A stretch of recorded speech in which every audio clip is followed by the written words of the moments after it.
Good evening all. It's now 6:30, so welcome everybody. Thanks for coming, and welcome to the members of the public who've come along to see what's going on. First item on the agenda is welcome and apologies. So I had the welcome, any apologies. But Alan Bell, yeah, and Lambton.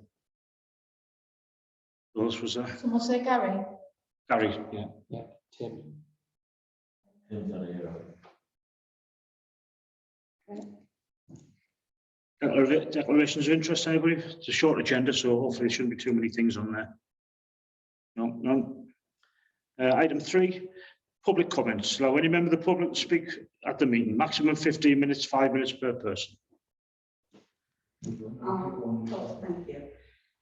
The thing about the cake for the community centre, what undertaking are they going to give the residents of the village that the directors will not take a wage? I can answer that one straight away in the document that we're going to discuss tonight, the incorporation. There's a clause that the directors will not be able to take a salary whatsoever, only agreed expenses.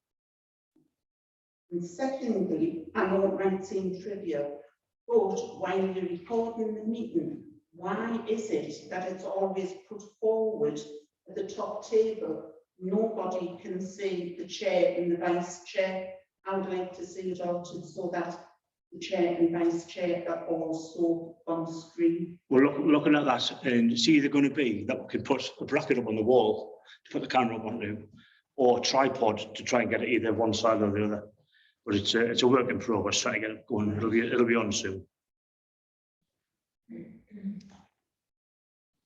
evening. I was just really wanting to know what the parish council's views are on further development within the village.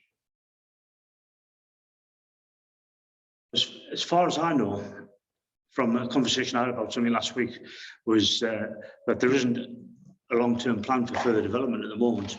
I know a lot of people have been worrying about the surveyors up by the waterworks recently. Is that what's piqued your interest? Surveyors surveying the field to the south of the waterworks, yeah, and also to the north of the allotments. Now, surveyors will not be out there just looking at the crops or just surveying the field of particular interest.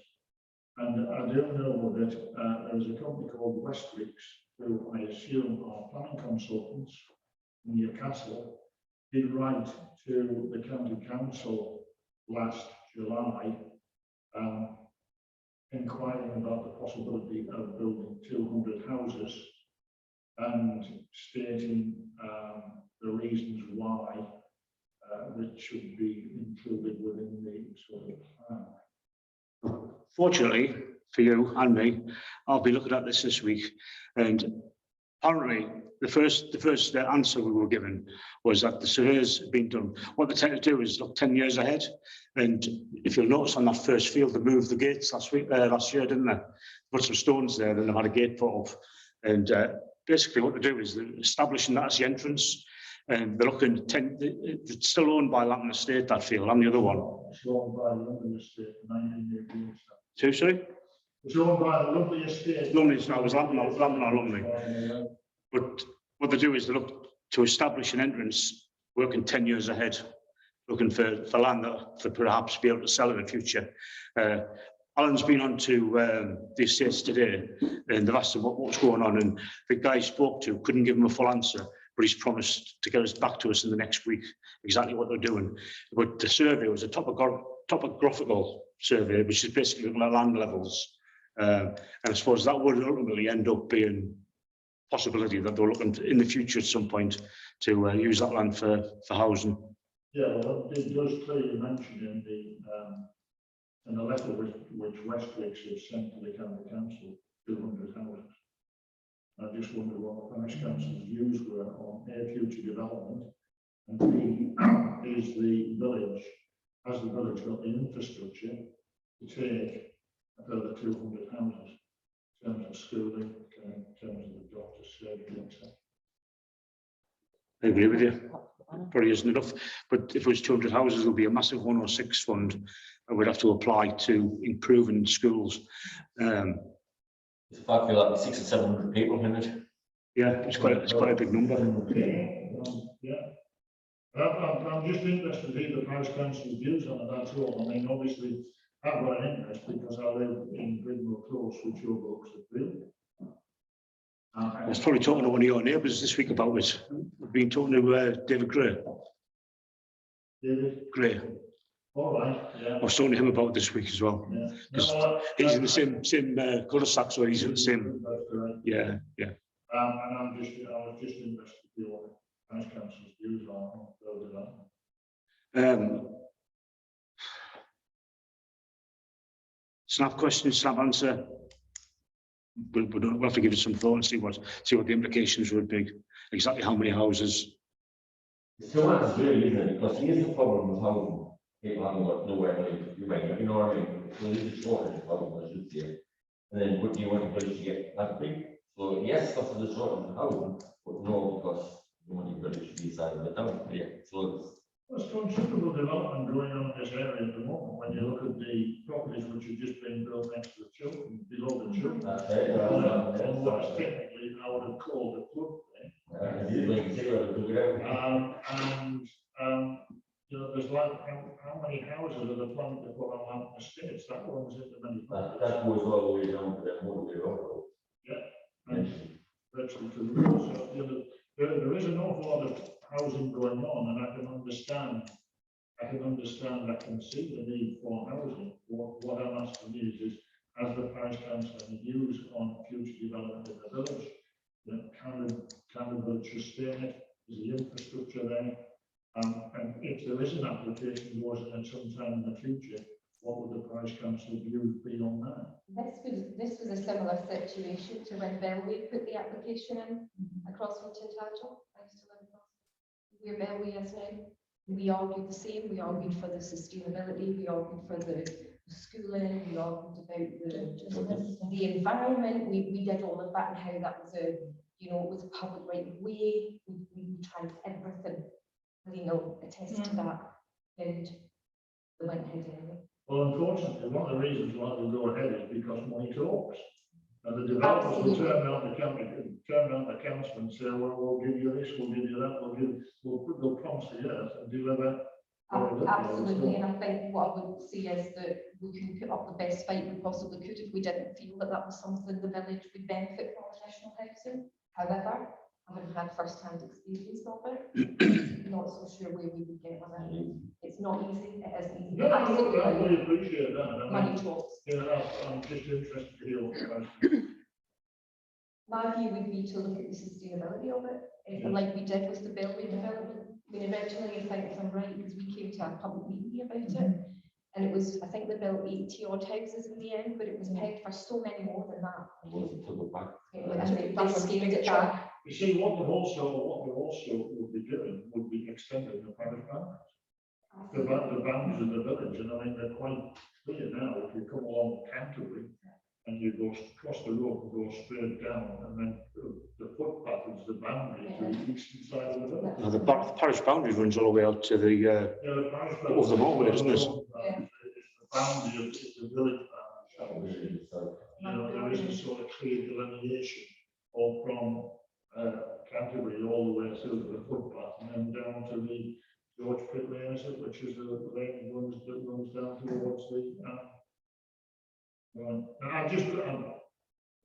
wonder what the parish council's view was.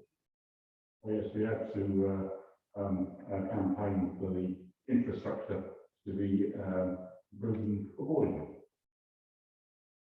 So, will there be any? Is there any means with which you could discuss it with the county council to see if the plan? We are at the moment. You are? Yeah, we are. Because David asked a question last week about the gates going up, and he was actually worried that it was going to be the same guy, he actually put the gates up, who's been landfilling behind the children and raised the height of the topsoil from Coleman's. As well, because he's lifted the level of the land, I would say, by about 6 foot. Yeah, he's got another application in to do the same behind the 3 horseshoes, which has been objected to strongly, but it's in a different division. But I know the councils up there have got a lot of complaints about it, because you don't want the same problems as we had here. Not just the raising the land level and the flooding on the road and all the rest of it's caused, which I believe he's had enforcement action taken against him for that. It's the lorries trundling up and down Finkel terraces all the time and over Black Boy Road and through Leamside, the big huge tippers. Well, I would suspect if you look at nearly gates of the land entrance into Conference Field, who is that's lifted the level of the land, that is the lowest particular point. And I would suspect there's drains run from there, and he has damaged the drains with the machines running over the top of it. The culvert under the entrance and that. Yeah. So it's just a matter of time before that road starts to flow even more, unless they can deepen the ditch between the dip where the gate is and the railway side. I've reported the flooded road a number of times in the last 12 months, and every time I phone, they say, oh, there's enforcement action to make him fix it because he's damaged it. So hopefully they'll follow it through. But every time it floods, I'll ring it in again. So, keep on top of them. So. Actually, sorry, while you're on about Gordon's things, we noticed today that he's actually put windows in the cabins, which is what I said would happen. He'll end up using it as accommodation. Is that the one at Black Boy Road? Yeah, them storage containers. I'll have a swing past tomorrow and have a look. And you just say it's not. Yesterday you said it's a shed. It's not fixed. No problem. That's all you get wrong. That was container unit. Then the roof went on, and now the windows are gone in. And I said he'll be using it as accommodation. I'll have a swing past tomorrow, then I'll, if it's up and toward, I'll ask them to go and have a look. But I mean, that is the first signs of trying to prove that you need accommodation.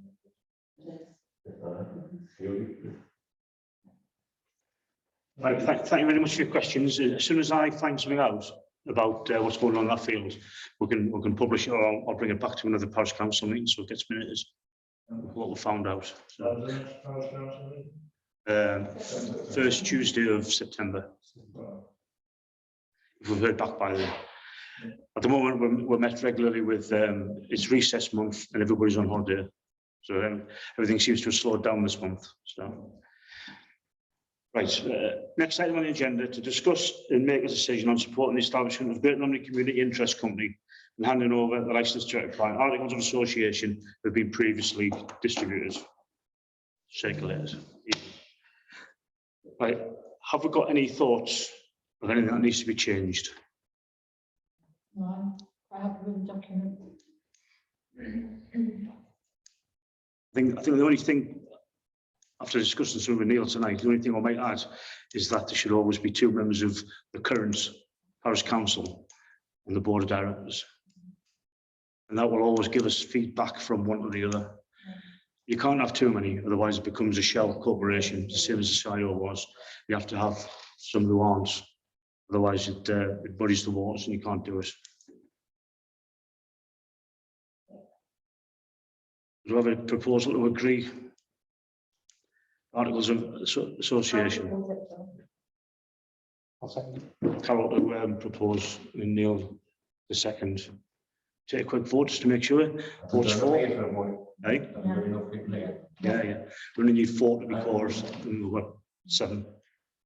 So You seconded, didn't you, Neil? Yeah.